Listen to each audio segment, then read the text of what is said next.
Dans l'histoire de l'UFC et des sports de combat, les trilogies ont toujours été légendaires. Mais comment appelle-t-on une rivalité qui dépasse la trilogie?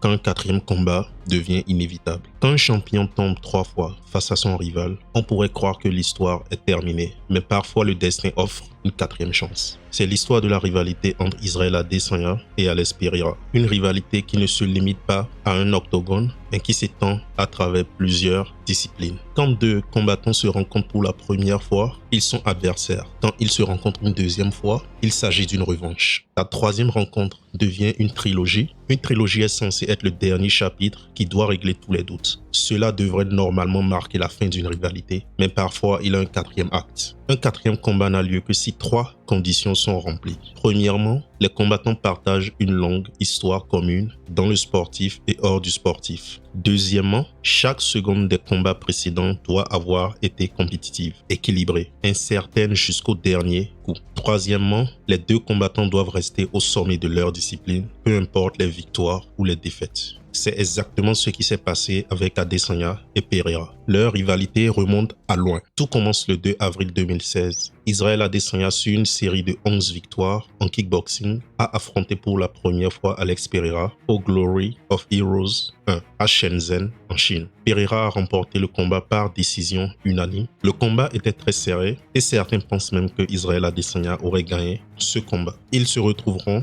moins d'1 an plus tard, le 4 mars 2017, pour une revanche au Glory of Heroes 7 à Sao Paulo au Brésil. Poatan a remporté le combat par un crochet du gauche au 3e round. Une fois de plus, Adesanya le dominait avant ce fameux KO dont la vidéo a circulé partout sur internet. Chaque minute de leur combat en kickboxing était compétitif avec un léger ascendant pour Israel Adesanya qui finissait par perdre. La trilogie se passera en MMA. Adesanya, après avoir fait ses débuts à l'UFC en 2018, est rapidement devenu une star mondiale. Il est qualifié de nouvel Anderson Silva. Et en peu de temps, il sera couronné champion des poids moyens en détrônant Robert Whittaker.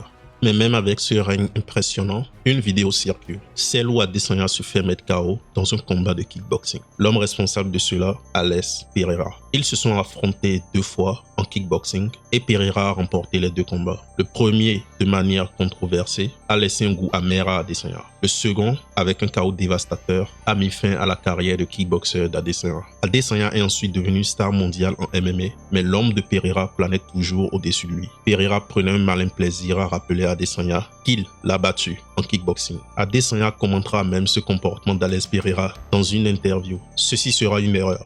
And even the same guy now he watches all my fights, and every time I fight, like clockwork, he'll try and put something out like, I beat this guy. But I've never ever watched any of his fights, ever. So at the end of the day, no one knows who the he is. And he's gonna be that guy when I'm world champion, when I'm a legend. He's gonna be at some pub, talking some shit about, I beat that guy one time. Trying to get a dick sucked from a crack whore or some shit.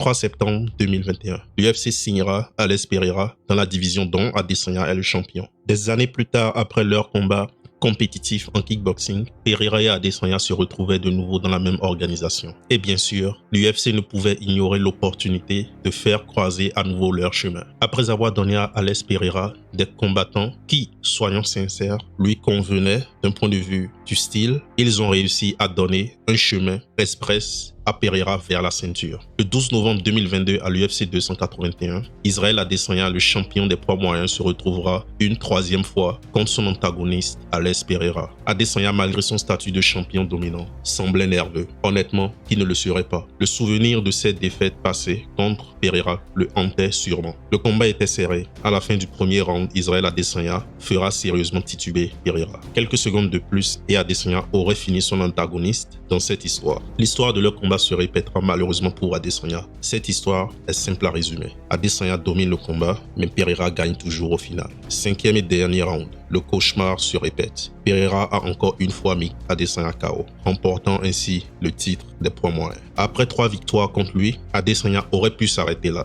Mais en tant que champion dans l'âme, il a immédiatement accepté un 4e combat. 4 victoires, 3 défaites. Adesanya a remporté le titre des poids moyens. Adesanya domine le combat, mais Pereira gagne toujours au final. 5e et dernier round. Le cauchemar se répète. Pereira a encore une fois mis Adesanya KO, remportant ainsi le titre des poids moyens. Après 3 victoires contre lui, Adesanya aurait pu s'arrêter là. Mais en tant que champion dans l'âme, il a immédiatement accepté un 4e combat. à l'UFC 287, cette fois, Adesanya joue gros. Tout le monde le sait, malgré les statistiques. Contre lui, malgré 3 défaites face à Pereira, il croit en sa revanche. Et le 4e combat est à la hauteur des attentes. Adesanya a réussi à faire ce que beaucoup pensaient impossible. Il a mis Pereira KO dans le 2e round. Même si numériquement le score n'est pas équilibré, il l'est du point de vue d'Adesanya et de beaucoup de fans. Puisque Adesanya a toujours été proche, a toujours dominé leurs affrontements, mais avait juste les dieux des sports de combat contre lui. Avec cette victoire spectaculaire, Adesanya a montré pourquoi cette rivalité était si spéciale. Ce n'était pas juste une simple série de combats, mais une véritable saga entre 2 des meilleurs combattants de l'histoire moderne. Pereira est l'antagoniste parfait pour Adesanya. Ces deux ont donné au monde des sports de combat l'une des meilleures rivalités des dernières années. 4 rencontres, chacune plus brutale que la précédente, avec une histoire de compétition acharnée qui transcende les sports. Bien que ce soit maintenant à 3-1 pour Pereira en termes de victoire globale, Adesanya a finalement prouvé qu'il pouvait vaincre son démon. Mais est-ce vraiment la fin? Ces 2 combattants pourraient bien se retrouver dans un autre chapitre, peut-être dans une catégorie de poids, pour décider une bonne fois pour toutes qui est le meilleur. Dans le cas où ça arriverait, nous serions certainement sur la première rivalité à 5 combats. J'ai personnellement hâte et j'espère que ça arrivera un jour. Si tu as aimé cette vidéo sur l'histoire de la rivalité entre Adesanya et Pereira, n'hésite pas à voir cette vidéo sur la raison pour laquelle Dana White parle constamment en bien de Jon Jones alors qu'il ne l'aimait pas à une époque. Abonne-toi, aime la vidéo, commente et partage avec des amis qui aiment le MMA.